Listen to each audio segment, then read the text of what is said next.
From KCCI 8 News, this is a special presentation, Coffee with the Candidates. Hello and welcome to our series, Coffee with the Candidates. I'm Amanda Rooker, and today we're talking with Asa Hutchinson. We're going across the state to get to know presidential candidates and to have Iowans ask about the issues they care about. Today, we're in Oskaloosa in Mahaska County. Nearly 2/3 of active voters in Mahaska County are Republican. In 2016, 70% of voters in Mahaska County cast their ballots for Donald Trump. In 2020, 73% voted for Trump. We'll sit down with 3 undecided Republicans from Mahaska County. They'll ask former Arkansas Governor Asa Hutchinson their own questions over a cup of coffee.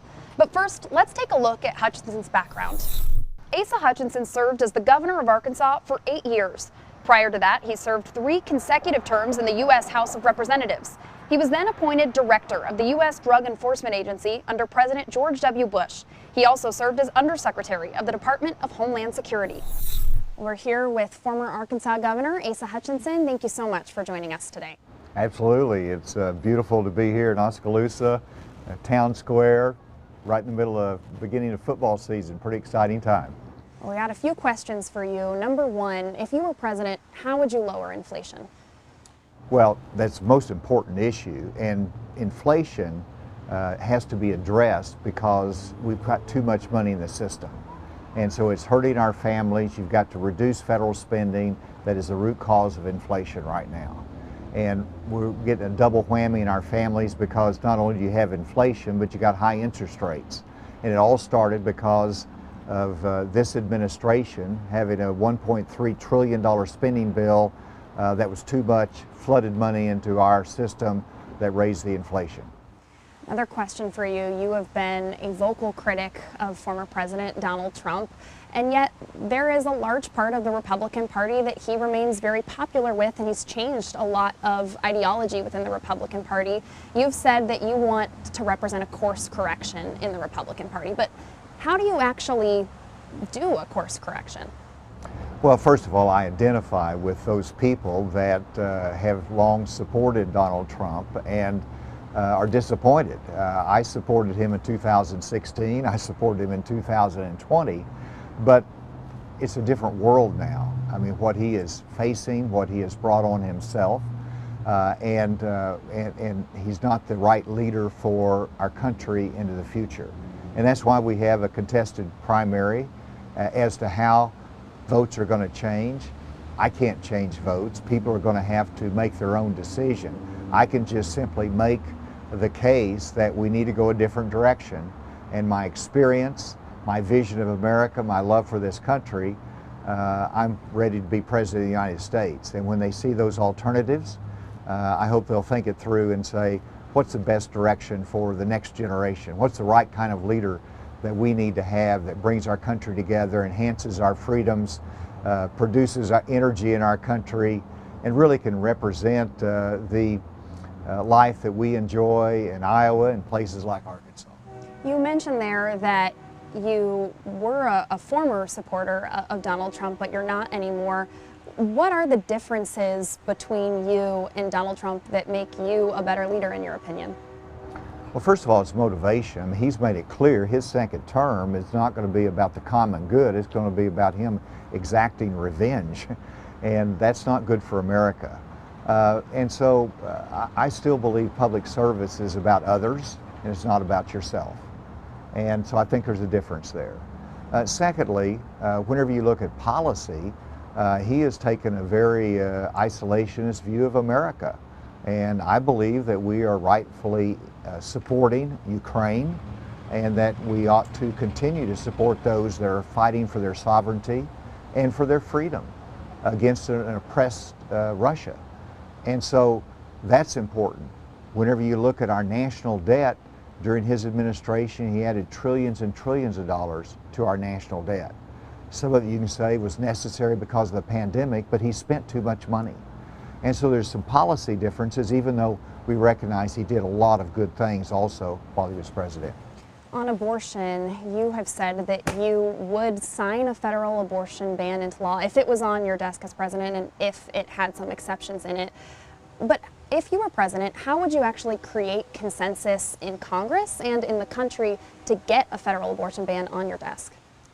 Great question, and one of the most important issues. And consensus is generally developed in our country through actions of the states and how the states handle different issues. And so there's going to be continued differences between the states as to how they handle the abortion issue, and they're going to have what I believe will be the next 5 or 6 years determining that issue. Now, if there is a national consensus built, then Congress can act, but we don't have that consensus now. And I expect that consensus to be around reasonable restrictions on abortion with exceptions that we can all agree upon, which is life of the mother, instances of rape and incest. That's pretty much where America is right now. Well, thank you for your answers to those. We're going to take it up a notch, and we're going to grab a cup of coffee with a group of Iowa Republicans. They have some questions for former Arkansas Governor Asa Hutchinson. We'll be right back.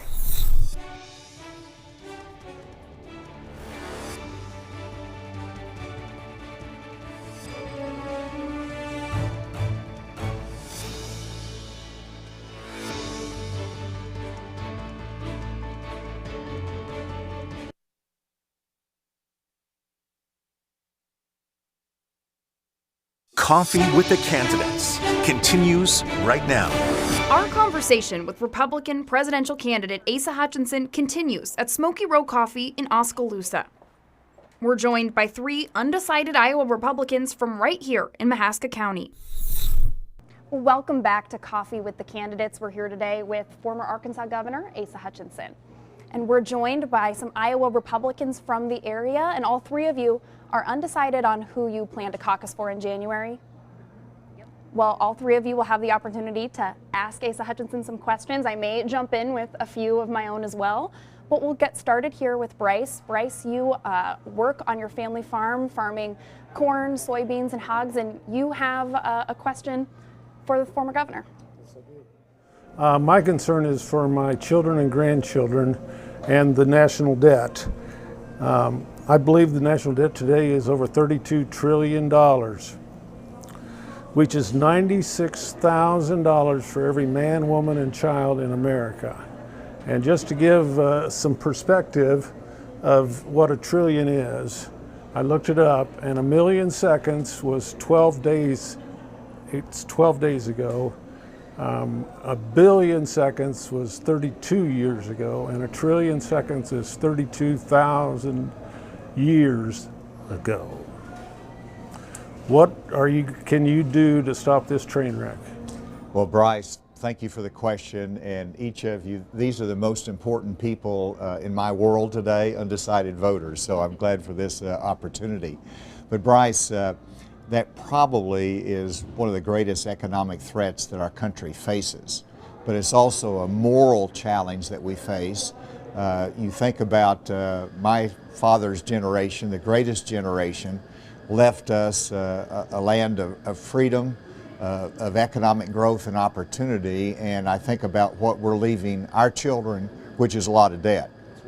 And we do have opportunity in this country, but in order to get a handle on that debt, we have to do a couple things. First of all, we have to be committed to a balanced budget and recognizing the problem. And as a governor, I balanced the budget in Arkansas for 8 years in a row. It was required, of course, but to do that, we had to tighten the belt on occasions, and we had to manage it just like you do your own pocketbooks and your farm budget. And then secondly, we have to have a commitment to reduce some of the spending out of Washington. And that's why I've pledged to reduce the non-defense federal workforce by 10%. A very specific goal, non-defense workforce by 10%. That sets an example, challenging the administrative state. It also says we're going to be serious from a government standpoint of controlling our spending. And then to say, well, you know, why do you think you can do that? Because as governor of Arkansas, I reduced the state workforce, state government workforce by 14%. 3,000 fewer workers when I left the governor's office versus when I began 8 years before. And it was just because I transformed government, we made it more efficient, We combined services. We didn't replace. We had a hiring freeze in place. One of the first things I will do as president is put a hiring freeze in place that in the non-defense area where we're going to start controlling it that way. I'm going to put cabinet officials in place that have a priority of controlling spending. And then the other part of it is we've got to grow our economy. And just as governor, you know, I was able to cut taxes, I was able to balance the budget, and we left a $2 billion surplus for my successor. And the only way we did that was because we grew our economy. We've got to do that nationally. That's why we ought to talk about energy production. That's so critically important to growth. It's a pro-growth tax policy as well. And it's reducing the regulatory burdens on farmers, whether it's Waters of the USA or the EPA regulations that hits our farmers and our small businesses, that stymies growth. And so we've got to control that regulatory burden in order to spur on the private sector of our economy and grow. That's how I would start addressing the debt. It starts with a commitment. Our next question is going to come from Betsy. Betsy is a former public school teacher. She now works at William Penn University. And Betsy, go ahead and ask your question. Yes. So I believe America is having a moral crisis. Violence, homelessness, gender confusion, sex trafficking, and the COVID lockdowns have all created a state of confusion for children, adolescents, and our young adults. As president, what would be within your power to return America to her pride and dignity?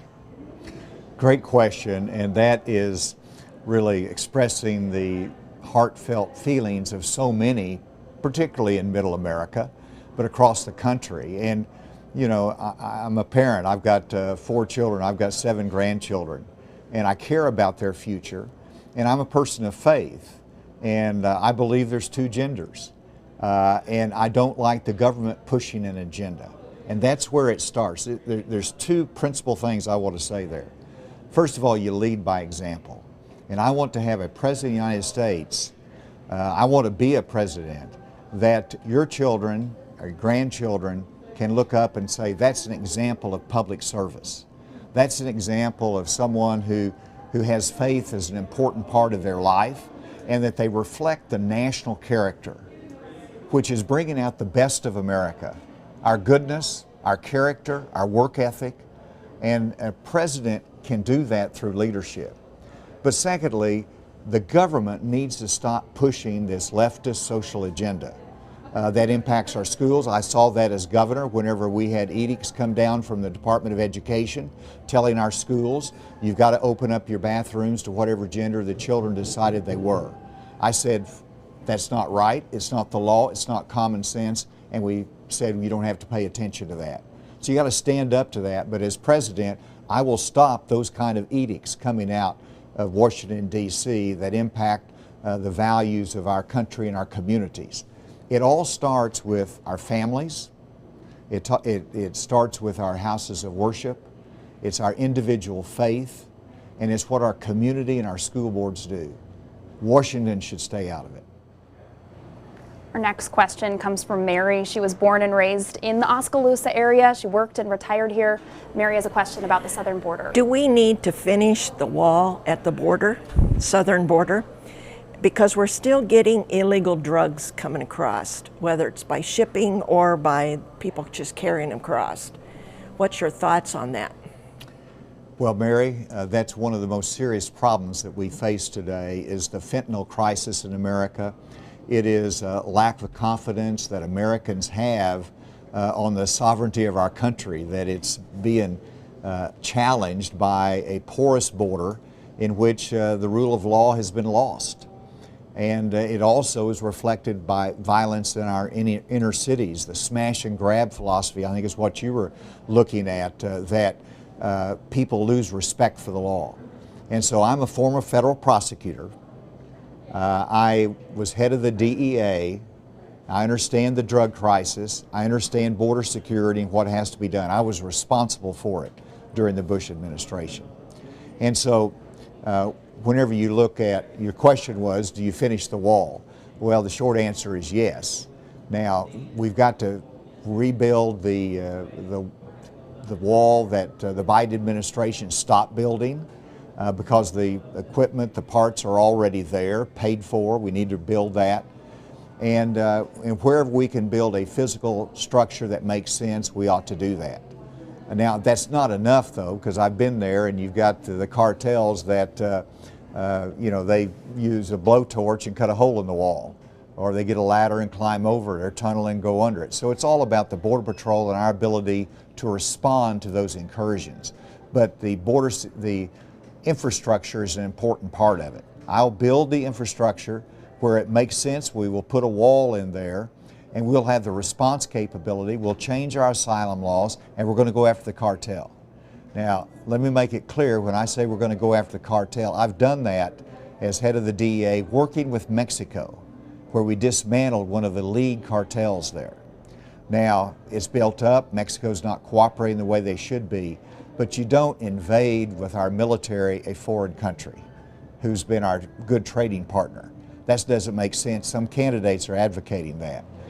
My answer is let's work with Mexico to go after the cartels, put that rule of law back into place, and we'll need to use some economic pressure to accomplish that. But that's the agenda, and that's what has to be done. Thank you. Betsy, you have a question on foreign policy. Yes. You stated that you want to advance America's interest in upholding our commitments to our existing allies. Who are those allies, and what are our obligations to them? And how would you uphold those commitments with the current global issues with Russia and China right now? A great question, and who's our allies is really a fascinating one. I think you break that down with our most trusted allies are Canada. It's the European nations that we fought for in World War II. It's the Asian islands from the Philippines on down that are strong allies of the United States of America. And then you have nations that are not necessarily totally aligned with the United States of America, but they can be strategic partners. And that would be nations that are in South America that we need to bring closer into our fold. But Brazil, they're aligning themselves with Russia sometimes, or China. And so we've got to protect those nations of interest that should be trusted partners with the United States. And then you got our adversaries, and that list regretfully is growing. And so how do you balance all of that? First of all, you show strength. America has the leading #1 military in the world. We don't want to go second. We have a leadership role because other nations look to us. And we should not shun that. We should not shirk from that. We should embrace that and say, thank goodness they're looking to the United States as a lighthouse of freedom and stability and security and a trusted partner. And so what President Biden did in pulling out in such a disastrous way from Afghanistan told our allies we can't be trusted. We've got to rebuild that trust, be reliable partners. It starts with continuing support for Ukraine, and certainly we don't give them a blank check, and we want to make sure they handle it well, but they're fighting for freedom and their sovereignty. Where should the United States of America be? We should not be on the side of Russia. We should not be saying we're going to end it because very quickly on that day one of the next administration, because that just tells Russia we're going to give you whatever you want. And that's not the right approach for America. That's not what the greatest generation fought for in World War II. And we don't want to undo the good that was done by that generation and the peace and stability that it brought. Governor, a quick follow-up on that. The latest Des Moines Register, Mediacom, NBC News Iowa poll asked Iowa likely caucus goers their thoughts on the issues, and 43% of likely Republican caucus goers said they're less likely to support a candidate that supports continuing sending aid to Ukraine. If you were president, how do you change public opinion on that? How do you convince Americans who think it's too much money to be sending abroad?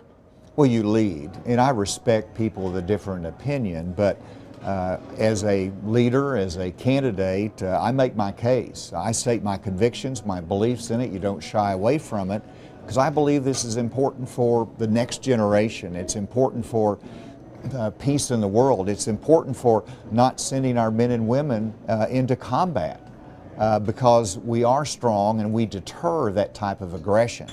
And so it's important. I state my convictions on it, and I try to persuade people as well, because to me, that's how Ronald Reagan, through our leadership, brought down the Iron Curtain that destroyed the old Soviet Union.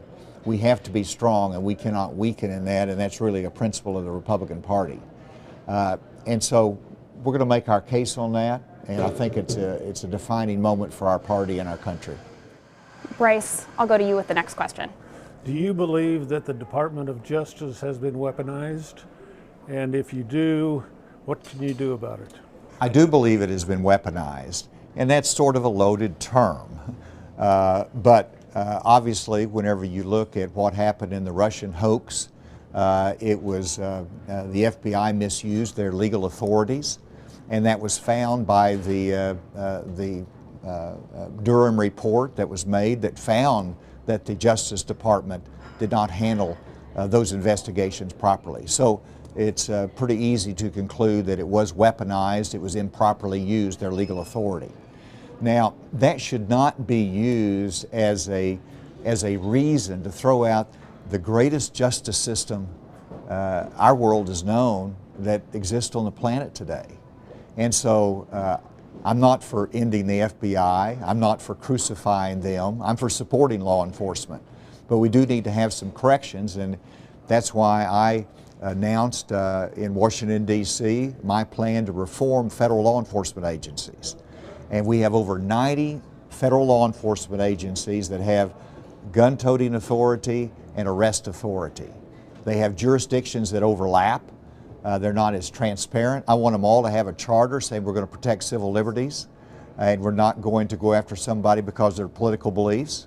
We're going to make sure we have more transparency and oversight by Congress and my administration as well. And then we're going to tighten up their jurisdictions. So we're going to save money, and we're going to lessen the overlap there. So we're going to make them more focused, more accountable, more transparent. That's how I'm going to reform federal law enforcement. And while I think they've been weaponized, Republicans should not be undermining the rule of law and saying we have a corrupt system, or saying that all the prosecutors are evil or the FBI is terrible.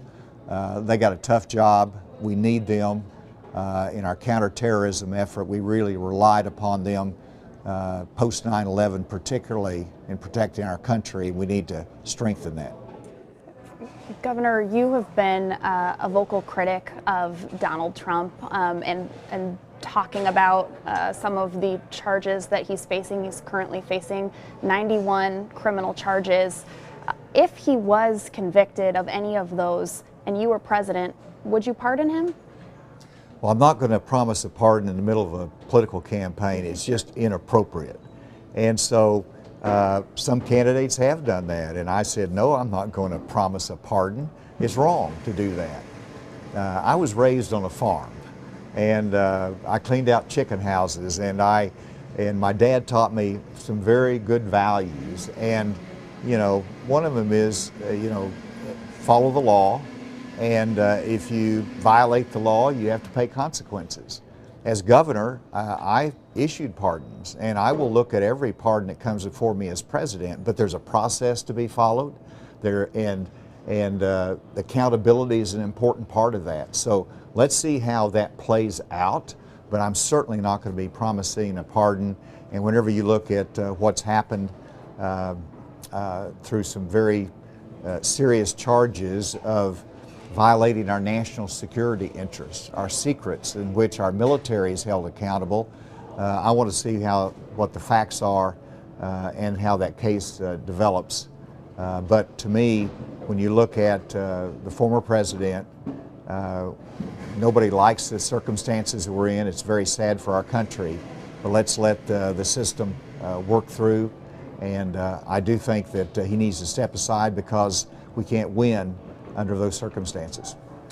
Quickly, we have time for one last question. Mary. How do you let people know that you're a trustworthy person? By looking at my record, and first of all, looking at my, talked to my wife for 50 years, and my personal life, but look at my record. I promised certain things whenever I ran for governor. I lowered taxes, I reduced the size of government, I grew the private sector in jobs, I kept every promise. I said I was going to put computer coding in every high school in Arkansas, and I did that. And so keeping promises is how you build trust. So please look at that record. And you know, I was faithful as a United States attorney. Every time I've taken the oath of office, I've been faithful in ministering that office as well. So I think it's about your personal life. I think it's also about how you conduct yourself in the public arena. And I hope that it reflects the national character and the best of America. Well, Governor, that is all the time we have for television. Thank you for joining us, and thank you all for joining us as well. Our roundtable discussion with Asa Hutchinson will continue, and you can watch that extended version online at kcci.com or on our mobile app. Thanks for watching Coffee with the Candidates. Have a great night.